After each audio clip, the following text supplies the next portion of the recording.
போய்விட்டார். இங்க இருக்கக்கூடிய மக்களுக்கு கலைஞர் நல்லா நாடகம் போடுவார் தெரியும்.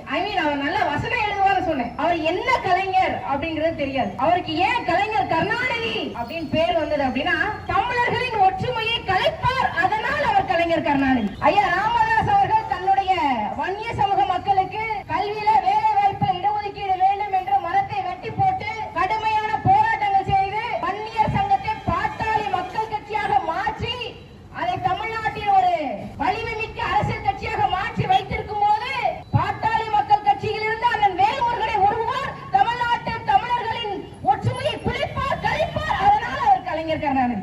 வணிகர் சங்கத்தின் தலைவராக எங்களுடைய மரியாதைக்குரிய ஐயா வெள்ளையன் அவர்கள் இருக்கும்போது 2009 ஈழ படுகொலையின் போது வணிகர் சங்கத்தின் செயல்பாடுகள் மிக அருமையானது. வணிகர் சங்கம் தமிழ்நாடு அரசாங்கத்தை இயக்கக்கூடிய அளவுக்கு மிக வலிமையாக ஒற்றுமையில் ஓங்கி திகழ்ந்தது.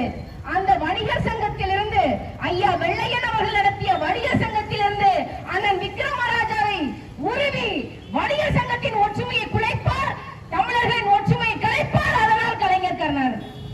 அது மட்டுமல்ல, அவர் முதல் முறையாக தமிழ்நாட்டின் முதலமைச்சராக ஆட்சியில் உட்கார்ந்து இருக்கும் போது தமிழ்த்தாய் வாழ்த்து வேண்டும் என்று கவிமணி தேசிய விநாயக பிள்ளை அவர்களுடைய கவிதை ஒன்று இருந்தது. அதுதான்